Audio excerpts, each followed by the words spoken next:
Welcome back, everybody. The 2 o'clock hour in Central Time. We are going to be joined by City Council member Alondra Cano shortly. It's part of the day-long conversation of bringing the voices of women from Minneapolis, so you can hear from women who are doing the work.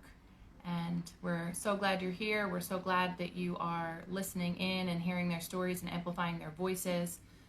This community of women that we have had today, so many of the women have really built Vote, Run, Lead. I want to just pause and thank the women that have come this morning and that will come this afternoon and talk to you this week.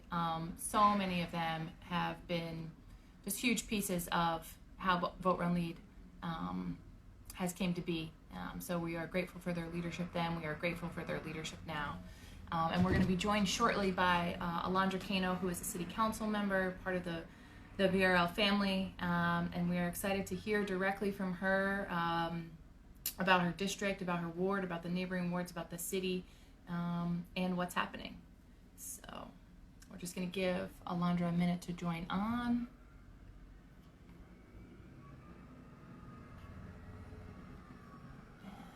Great.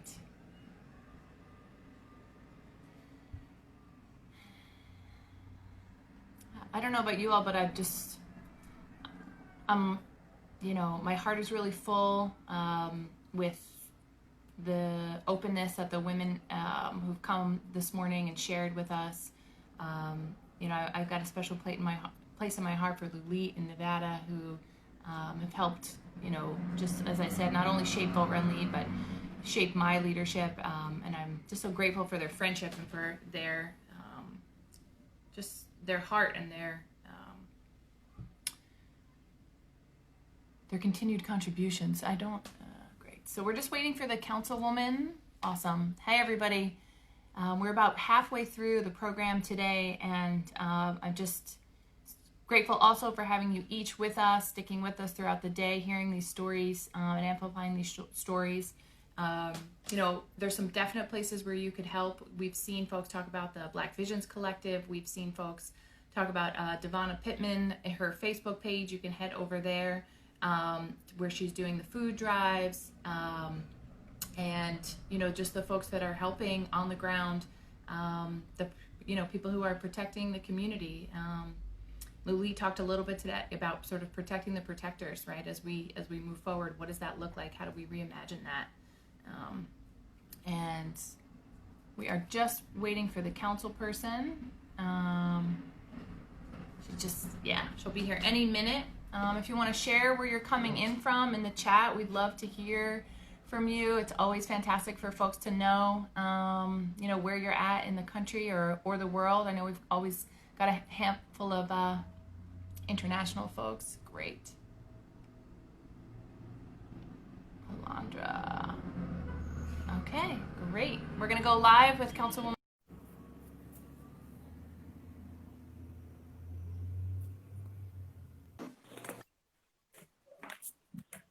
Good afternoon. Hi. Sorry, I'm trying to set up. Let's see. Turn the camera around. Hello. How are you? Okay, I'm going to close this thing to see if I can just see you, maybe. No, you have to see each other. Me and you. I should be on top, or okay. That's the view. Yeah, that's the view. All right. Well, we are here in the midst of this fight for justice. So just still trying to hold that space of anger and frustration and pain and trauma that our community is feeling, and also pushing forward for systems change and inviting as many people as possible to be a part of that. Council members, right. State elected officials, county elected officials, certainly community. I mean, that's been the most beautiful, inspiring work that's happened so far over the last, 7 days or so, or however long we've been in this. Just so many people pouring out with support for the family, support for transforming our systems, showing up for each other and with each other in so many new ways. Blocks now in South Minneapolis have each other's phone numbers. Neighbors are coming out every night to meet each other, to sustain that power to change the systems that have been oppressing so many of our community members for so long, but also to be there in a moment where we know that some bad actors are coming in to try to take advantage of the vulnerability of the moment and burn down buildings and harm people. So we're in it. We're in it. Yeah, and we're so grateful for your time. We're so grateful for your time today. I just got my curfew alert for New York City where I am. So sorry for that interruption came across my screen. I mean, being a leader in these times we know is extremely difficult, right? Because many of us have said that we can't even think of the words, right? And we look to our leaders. We're looking to you as a city council member. For those of you that have just joined us, Alondra Cano is a city council member on the Minneapolis City Council. And I almost want to hear a little bit about the community before all of this corridor, what you all were building with the community building that had happened, the revitalization that was long underway. And I also want to talk a little bit about some of the reforms that you are pushing with the Minneapolis Police Department. So those are the two things I hope we can talk about a little bit today, because I think that's really where your perspective will really be helpful for what we can do here in our homes, what we can do to support. Yeah. Well, I guess I want to start with the spaces of healing that we are going to need to build together. And so we have two sites, the 38th and Chicago Avenue site where Mr. George Floyd was murdered by a Minneapolis police officer in broad daylight with no guns involved, with his knee used as a weapon against Mr. Floyd, and with three other officers watching and enabling the situation. So that place has now had so much outpouring of community members coming in, bringing in flowers and candles and pictures and signs. And so that in itself will be a reclamation that we will need to do where that life was taken wrongfully and cruelly in broad daylight, to make that space somewhere that can be acknowledged and remembered as the legacy of the fight and the struggle of many African American people to change the course of policing in this country, yeah. And a place that will bring people together in ways that we've never seen before. So we're looking at renaming the Chicago Avenue corridor and leading a community process on that to come up with a different name for that place. And then also the third precinct. So I knew that the minute that I was notified that a third precinct officer had been involved in the situation, I knew that our third precinct headquarters were gone. I knew that was going to be something we would have to give up. And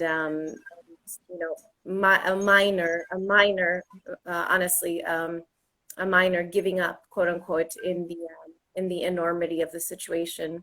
So so I did request to evacuate the third precinct headquarters to get all of our MPD personnel out, because I just didn't trust that our officers could avoid another hurtful situation in such a explosive moment, both emotionally, historically, and for our communities who were there, rightfully so, with so much pain and mistrust and frustration and hurt.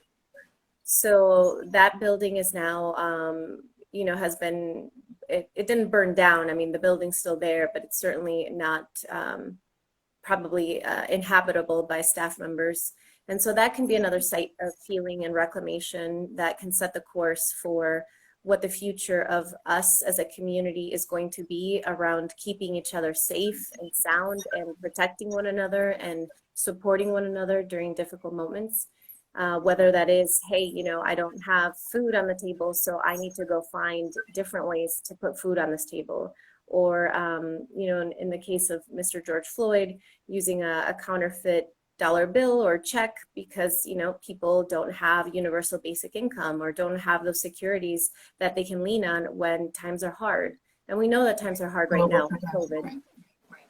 So sites of healing is important. Systems change is coming. I'm working a lot with Reclaim the Block to come up with a platform that we can announce soon.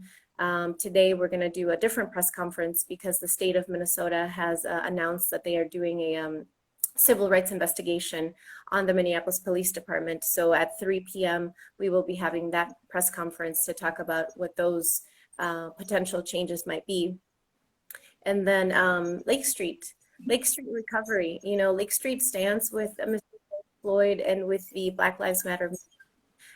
We know that it was not their, you know, actions that ended up destroying many things there that are more than just buildings for people. I mean, these are sites where folks have poured their own blood, sweat, and tears into building a legacy for their children, some wealth that they can pass down, and that is now completely erased in some instances.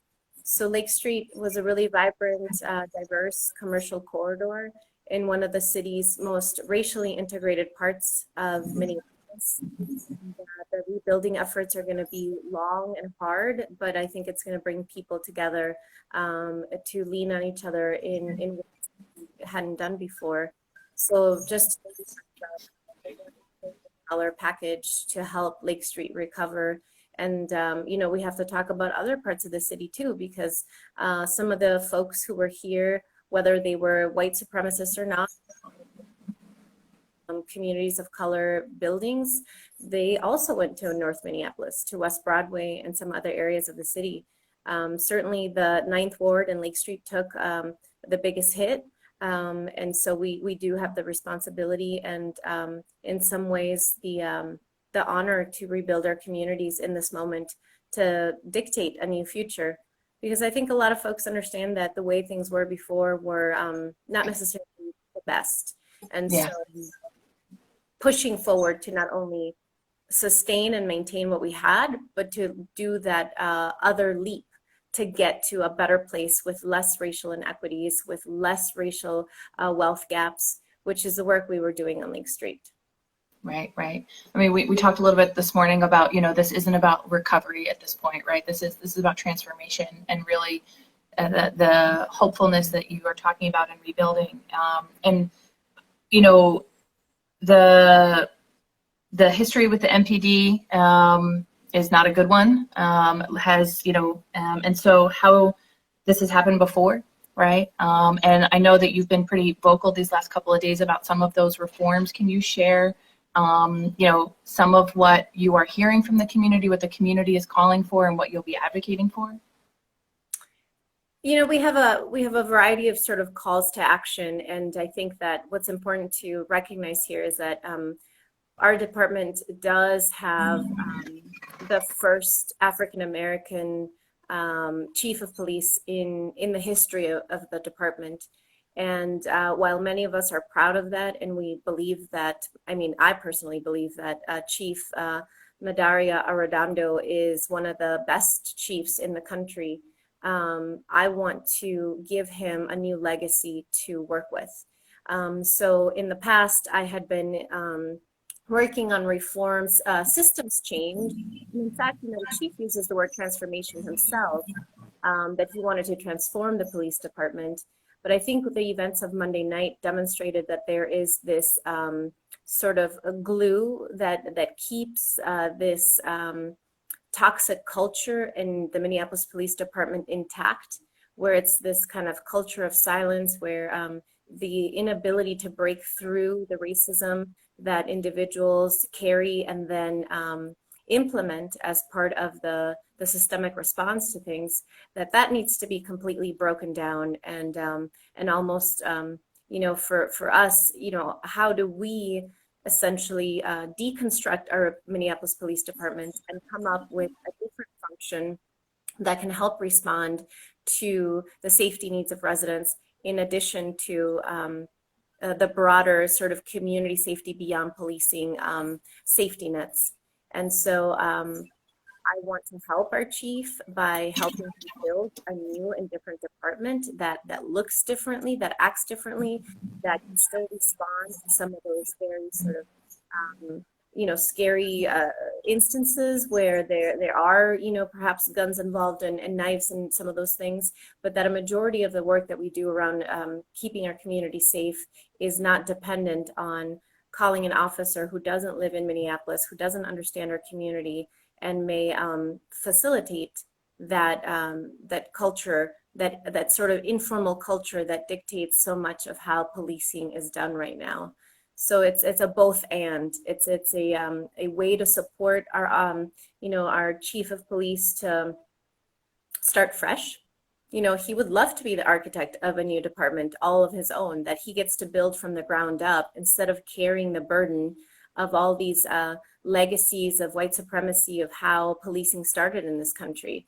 And we haven't hit refresh. We haven't hit that refresh button. We haven't said, okay, let's pause and let's rethink this. Let's come up with a different framework and philosophy. And as I was chatting with Reclaim the Block last night, we talked about sort of the risks that we have to take in trying new systems, because somebody has to try them. Otherwise, we're never going to learn. And how in abolitionist times, during the times of slavery, at a certain moment in time, people might have believed that was impossible. And so the idea of abolishing police might seem impossible for some, but we have to start somewhere. And the system we have now doesn't work. And so we have to change that system and put us on a different path. And so, getting all of our energy and our spirit and our mind ready to get us on that path, and understanding that the work's going to take a long time, but that we're going to do it together, and that whether those risks or opportunities are that we're taking to improve the lives of our neighbors and our own families, whether that's on the line or not, we're committed to doing it together. And that's what matters here, is that we're all interested in, well, we all agree the status quo is not viable anymore. I think many of us can agree to that on the city council, that the status quo is not working, and moving towards a path of defunding the police department and giving money to other resources, such as the Office for Violence Prevention or our mental health co-responder program, or even increasing the ability to provide affordable long-term housing for folks. And really being there for those kinds of need that can help prevent some of the unnatural situations that we see sometimes, where, I don't necessarily think humans are born wanting to shoot at each other or stab each other, but it's sort of these circumstances that our society can create that we can address earlier on, instead of waiting to call a police officer when someone doesn't have enough money to pay for something. And that's not necessarily the response that requires. I think thank you for sharing that. And for folks that didn't hear, in the next hour, I think you said 3:00 Central Time, you are doing a press conference with Reclaim the Block, if I'm not mistaken, so they can follow you. No. The city of Minneapolis is doing a press conference at 3 in response to the state's civil rights investigation. Great. Okay. So folks can tune in at 3 local news channels for folks who are local, social media for folks who are not. One of the things I want to talk with you just before we hop off, because I know we said these would be short, is that sort of that city to county to state to federal connection. You were early to push for this to get out of county hands and up to the Attorney General. Can you talk a little bit about those sort of interconnectedness between those levels of government and what you can really do at the city level? Well, one thing we've done is sort of, I'm going to lean back on an old strategy, which is organizing. And, many times as a council member, a woman of color, one of the very few on the council, pushing very progressive policies that are sort of diswanted by the city. I've had to lean on organizing strategies time and time and time again. And so in this case too, other council members, not only in the city of Minneapolis, but across the country, to demand that our Hennepin County District Attorney, Mike Freeman, not be allowed to investigate or be the lead investigator of the Officer Chauvin case, and that we transfer the case over to our Attorney General, Keith Ellison. And so there was a call to action, letters were circulated, petitions were signed. I didn't hesitate to use my platform on Jake Tapper and other media to say, hey, we want Governor Tumult. We really want to have a trustful, transparent process be led on this case. And so we feel like the best person to do that, that's equipped to honor the community's voice in this is Attorney General Keith Ellison, because we feel like he's got a better track record of holding systems accountable, whereas Mr. Mike Freeman, his past has not been one that shows transparency and full and due procedure of the justice system in cases that many of us now see on our video cameras, on our cell phones, on social media, and it's plain as day what's happening, and yet the outcomes are different. So it really does take a large movement to get these systems to respond to the needs on the ground. So I do commend all of the folks who came out to peacefully protest with their feet and their voice and their drums and their song to raise attention on this issue. So we did get the ability to have Mr. Keith Ellison, our attorney, be the lead investigator, and now we're waiting to see what's going to happen with the other officers that were involved. And luckily, to the full and due credit of our chief of police, Madaria Arredondo, and to our Mayor Fry, they quickly worked together and said, we want these folks fired and we want these folks terminated from the force. And that's unprecedented. That has never happened before. Within hours, those folks were terminated from the police force. And so that's, again, another I think, another win or gain that the movement has set in motion. It's been a long time coming, what we're seeing now. Well, thank you. I know that you have a very busy day. We are so appreciative of you coming on and sharing the actions that you're taking and how people can participate and lifting up some of the organizations. We're going to put this together and continue to just sort of stand with our Minnesota people. So thank you, Alondra, and thank you for joining. Thank you so much for inviting me, and please stay in touch. We're going to need everyone to make this systems change happen. Good. Thank you. Good luck to you. Thank you. All right, folks, we will be back with Wintana at the top of the hour at 3 o'clock. She is an amazing organizer on the ground right now. You heard the councilwoman talk about the power of organizing. Wintana is organizing her ass off, and so you need to come and hear from her. Thank you, Alondra. We are grateful for you, and we will see you at 3 o'clock Central Standard Time, 4 o'clock East Coast, back on Instagram Live. Thank you.